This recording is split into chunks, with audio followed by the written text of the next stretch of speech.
चलिए शुरू करते हैं आज का क्लास। सबसे पहले आप इंग्लिश सीखने के लिए ज़रूरी है कि आप सबसे पहले सिंगुलर प्लूरल पर्सन सीख लें कि फर्स्ट पर्सन क्या होता है, सेकंड पर्सन क्या होता है, थर्ड पर्सन क्या होता है। जैसे हिंदी में पढ़े ना, संस्कृत में प्रथम पद नहीं, मध्यम, प्रथम पुरुष, मध्यम पुरुष और उत्तम पुरुष, उस तरह से इसमें ही पढ़ना है। ठीक है, जैसे देखिए एक स्टेप इधर तैयार कर लेते हैं, एक इधर कर लेते हैं। ठीक है, चलिए अब इधर लिख देते हैं पर्सन। ठीक है, और इधर लिखते हैं सिंगुलर। ठीक है, और इसके इधर लिखते हैं प्लूरल। सही है ना, PLURAL प्लूरल। ठीक है, चलिए अब फर्स्ट पर्सन क्या होता है, ऐसे फर्स्ट पर्सन लिखते हैं। तो फर्स्ट पर्सन में यानी कि प्रथम पुरुष। ठीक है, तो प्रथम पुरुष वो होता है जो बोलता है। जैसे मैं बोल रहा हूँ आई कौन सा पर्सन होगा? फर्स्ट पर्सन होगा, प्रथम पुरुष होगा। ठीक है, और कौन से नंबर होगा? तो सिंगुलर नंबर होगा। सिंगुलर नंबर में क्या होता है? एक वचन होता है। सिंगुलर नंबर में क्या होता है? एक वचन होता है। प्लूरल में क्या होता है? नंबर इसमें। ठीक है, NUMBER number, NUMBER plural number. ठीक है, इसको बोलते हैं बहुवचन। ठीक है, अब देखिए आई मीन्स क्या होता है? मैं। तो मैं से क्या चीज का बोध हुआ? एक ही आदमी का बोध हुआ कि नहीं हुआ? तो क्या आ जाएगा? फर्स्ट पर्सन सिंगुलर नंबर में हो जाएगा, यानी कि एक वचन में हो जाएगा। एक वचन किसको बोलते हैं? कि जिससे एक व्यक्ति या वस्तु का बोध होता है, हम उसे क्या बोलते हैं? एक वचन बोलते हैं। ठीक है, सिंगुलर नंबर बोलते हैं।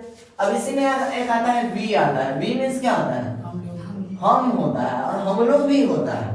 ठीक है, तो हम हो जाएगा सिंगुलर में, और वी मीन्स हम लोग। हम लोग जब कहने का मतलब हुआ तो एक व्यक्ति या वस्तु का बोध हुआ नहीं, दो व्यक्ति का बोध हो गया कि हम तो है, हमारे साथ और भी है, तो हम लोग हो गया। हुआ कि नहीं हुआ? तो यह प्लूरल नंबर में हो गया, बहुवचन में। ठीक है, लेकिन यह फर्स्ट पर्सन ही हुआ। जब हम लोग कहते हैं तो हम सब आ जाते हैं उसमें। ठीक है, तो फर्स्ट पर्सन हुआ। फर्स्ट पर्सन में क्या बोलते थे? फर्स्ट पर्सन उसको कहते हैं कि जो बोलता है। वह कौन सा पर्सन होता है? फर्स्ट पर्सन होता है। ठीक है, तो फर्स्ट पर्सन क्लियर हो गया। अब चलिए, अब चलते हैं सेकेंड पर्सन में। सेकेंड पर्सन किसको बोलते हैं? सेकेंड पर्सन उसको बोलते हैं जो सुनता है। जैसे हम बोल रहे हैं, फर्स्ट पर्सन पहला आदमी हुए, आप सुन रहे हैं तो सेकेंड पर्सन हो गए। ठीक है, जैसे यू मींस क्या होता है?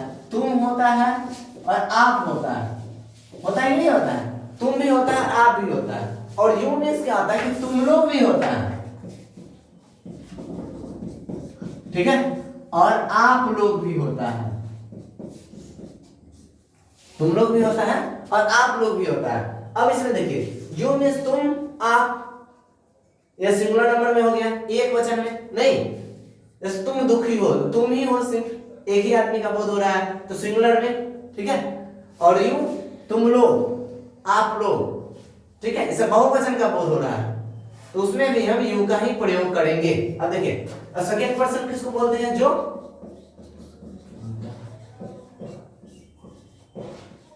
सुनता है। ठीक है, जैसे बोल रहे हैं हम, सुन रहे हैं आप, तो आप सेकंड पर्सन हो गए। ठीक है, अब चलिए, अब आता है थर्ड पर्सन। बिल्कुल एकदम ध्यान से देखिएगा तो समझ में आएगा। ठीक है, अब आता है थर्ड पर्सन। थर्ड पर्सन में वो क्या होता है? कि जिसके बारे में बोला जाए। ठीक है, जिसके बारे में बोला जाए वो होता है थर्ड पर्सन। देखिए, वह यहाँ पे मौजूद है नहीं, लेकिन हम उसके बारे में बोल रहे हैं। हम बोल रहे हैं फर्स्ट पर्सन, आप सुन रहे हैं सेकेंड पर्सन, अब बोला जाता है थर्ड पर्सन को। जैसे आपस में लड़ाई झगड़ा होता है ना, क्या होता है? Third person not allowed. तीसरा आदमी को नहीं घुसना चाहिए दो आदमी के झगड़े में, तीसरा आदमी से ही लफड़ा हो जाता है नहीं। चलिए आगे देखते हैं। तो थर्ड पर्सन में क्या आ जाता है? जैसे ही मींस क्या आता है? वह। किसके लिए? पुरुष जाति के लिए। किसके लिए होता है? पुरुष जाति के लिए। चलिए, और सी मींस क्या होता है? सी मींस भी वही होता है। ठीक है, किसके लिए आता है? तो स्त्री जाति के लिए आता है। किसके लिए आता है? स्त्री जाति के लिए।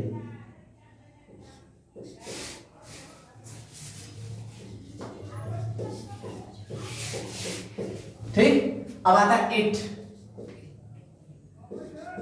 इट मीन्स क्या आता है? यह।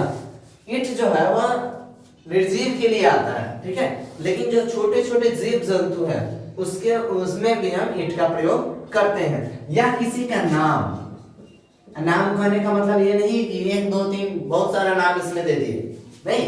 जैसे एक नाम मतलब एक ही नाम हो गया, जैसे बाल मुकुंद एक ही नाम हुआ ना, नहीं। बाल मुकुंद सरिया छड़ वाला रड वाला नहीं समझ लिया, बाल मुकुंद नाम है, लड़का है, ठीक है।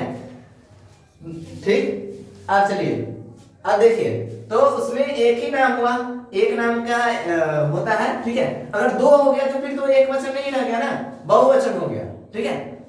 एकदम गौर से देखिएगा, ध्यान से देखिएगा, समझिएगा, ठीक है। तो नेम यानी कि नाम, एक ही नाम हुआ, ठीक है। अगर एक से ज्यादा हो गया, ठीक, एक से अगर ज्यादा हो गया तो बहुवचन में हो जाएगा, ठीक है। जैसे राम और श्याम, ठीक है, सीता और गीता, 2 नाम हो गए तो बहुवचन में हो गए। चलिए आगे देखते हैं। तो इसमें अगर 2 नाम हो जाएगा तो बहुवचन में हो जाएगा। अब चलिए दे। दे मीन्स क्या होता है? दे मीन्स होता है वे लोग। दे मीन्स क्या होता है?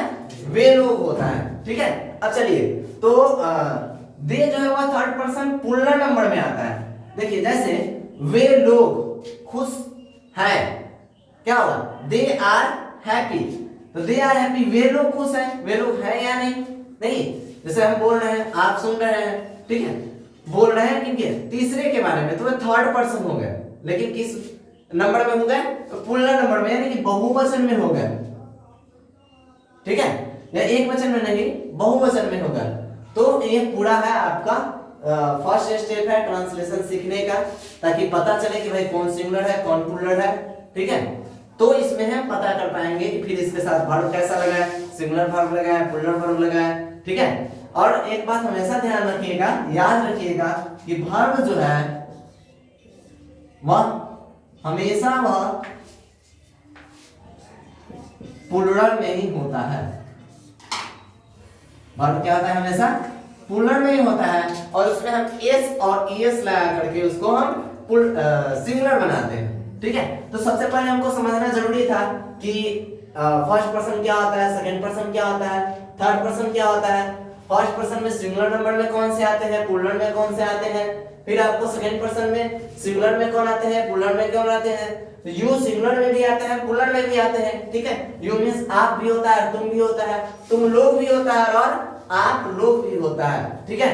अब चलिए थर्ड पर्सन में जिसके बारे में बोला जाए, यानी कि वो यहाँ पे मौजूद है नहीं, लेकिन उसके बारे में हम कह रहे हैं, ठीक है। चलिए अब ध्यान दीजिए, तो ही मींस भी होता है वो, या सिंगुलर में हो गया। सी मींस भी होता है वो, लेकिन स्त्री जाति के लिए हो गया, यहाँ भी सिंगुलर में हो गया, थर्ड पर्सन के लिए हो गया। चलिए आगे देखते हैं। नेम, नाम, या किसी का नाम, यानी कि सिंगुलर एक वचन हो, एक व्यक्ति का बोध होता है, तो हम उसमें क्या करते हैं कि वह भी आता है थर्ड पर्सन में, सिंगुलर नंबर में ही आता है। अब आता है दे। दे मींस क्या होता है? वे लोग। तो वे लोग मतलब यहाँ पे ये भी थर्ड पर्सन ही हुए, यानी कि प्लूरल नंबर में होगा, बहुवचन में होगा, ठीक है, वह एक वचन में नहीं होगा। आप लोग अगर नोट करना चाहते हैं तो इसको नोट कर लीजिए।